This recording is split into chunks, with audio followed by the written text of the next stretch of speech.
How would you allow a country invest so much in training officers of the armed forces, and for political reasons, you just ask them to retire, and they will retire because the tradition they should talk about is that of obey before complain. Right. So I'm aware that some of those generals have actually turned in their retirement letters, voluntary retirement letters, but everything is wrong with it.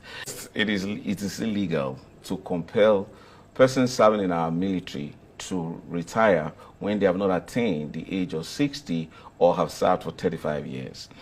What's the really rationale behind this? Oh, well, rationale. The defense headquarters struggled to give a rationale. That is, there is a long-standing military tradition. What long-standing military tradition? You asked a very interesting question, that why do we have quite a number of generals? I will answer that because as a boy growing up in 1983-84, I recall that, you know, there were only two major generals when the army took over. I think Major General Buhari and then Major General Donkat Bali.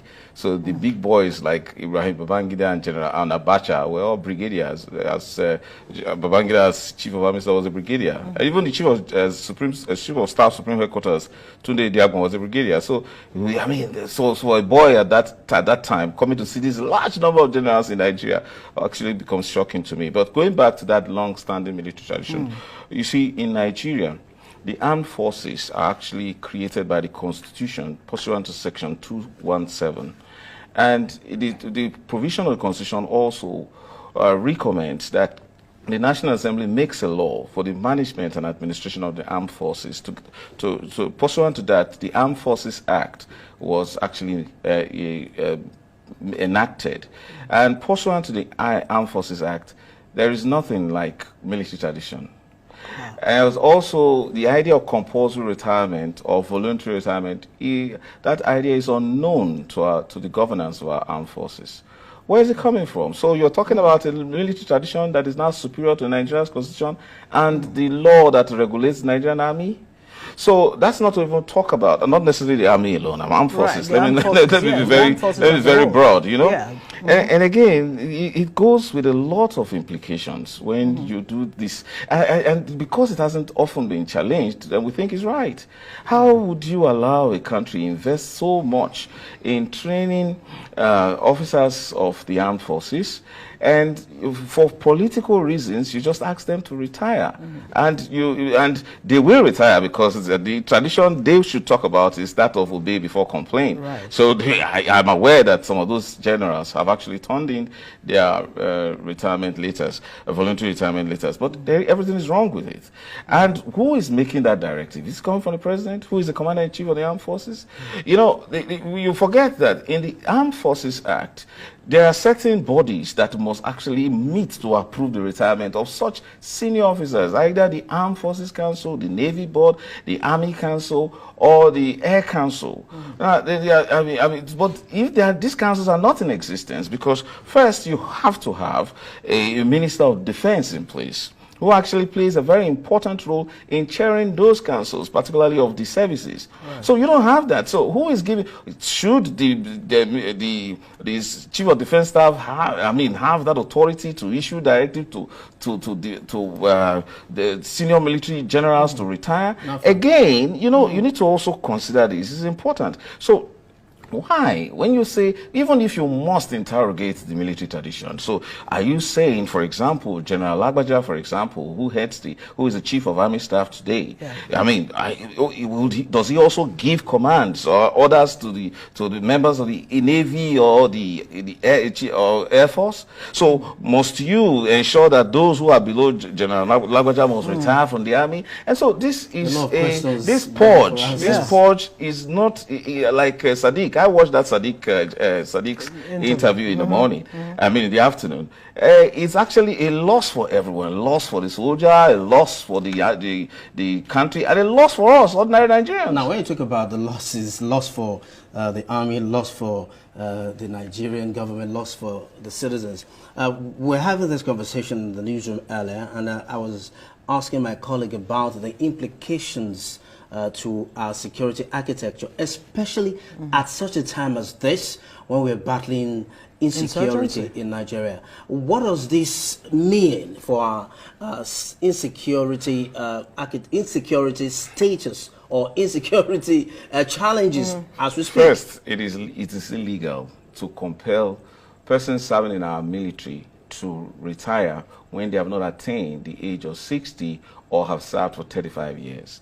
And the president must appreciate this, that if there is a long-standing military tradition, I'll deal with the insecurity issue you've raised, but this is quite important and sad because it hasn't been challenged. This tradition has become so long, and this kind of purge is costing us so much in every way, including insecurity. Now, you just appointed service chiefs. What you have done, even if he were to be of the same rank with his classmates, you just elevated him by 1 star. He's ahead of them. So there is no question about the idea of a tradition that he will give an order and one certain general will not obey. He will be that general will be court-martialed according to the Armed Forces Act. So that's not tenable. It is wrong. And so when you say insecurity, the insecurity now starts for insecure individuals who now man these services. Doesn't mean that they are afraid that their classmates will do that, courtsmates will do one thing or the other, will check them. No, you don't have to be personally insecure. Now, dealing with insecurity generally, you look at the armed forces of countries that are strong. You look at the generals, wither beaten. You see them, you know that these guys are tested. But you see our generals are looking very fine and refined, looking very, very, very polished. I mean, I'm not saying that, but I'm not saying that there's anything wrong with that. But look at those who are retired. Look at General Henry Yola, who comes on air all the time. Fine-looking young man. Why should that kind of general be retired, for goodness sake? When he was involved in one sort of command or the other, fighting insurgency, very important command. Now, what happens? We complain all the time about high turnover rate in the National Assembly. When we invest, when we talk about institutional memory, we're a country at war, whether you like it or not. Right. A section of our country appears to still be struggling with the issue of insecurity, dealing with high-level terrorism, international terrorism, and banditry of a very high level. And you just delight in retiring the people who have the real memory and strategic memory of dealing with the war. In other words, it's unfair. More especially because those who should complain are not complaining. Indeed, and to also now think that when you look at the high cost of maintaining military officers who are retired, you think it's a joke? You think you've got to pay them seriously while they are in retirement? Yeah. In fact, some of these senior generals, you've got to even give them sort of attachés. I mean, what do you call them? Orderlies and the rest of them. You have to still fund them for what? For doing nothing? So the long-standing military tradition has to be checked. I recall, and this should be checked, General Tukur Buratai was of the Course 29, regular Course 29. When he was appointed Chief of Army Staff, you didn't hear of a purge of his juniors who belonged to either Course 28 or 27. So there was sort of the mastery in managing it. And I think Tukur Buratai had a very long-standing time as the Chief of Army Staff where there were no issues of, command and control, problems. So I think that we need to revisit it. I raise the issue of those who should complain. This is the Nigerian Armed Forces, not the Armed Forces of President Bola Ahmed Tinubu. So so those the real stakeholders should tell the president, look, you can't be dealing with our armed forces like this. Section 18 of the Armed Forces Act says that president, before you make appointments of the service chiefs, make wide consultations with the minister, with the chief of defense staff.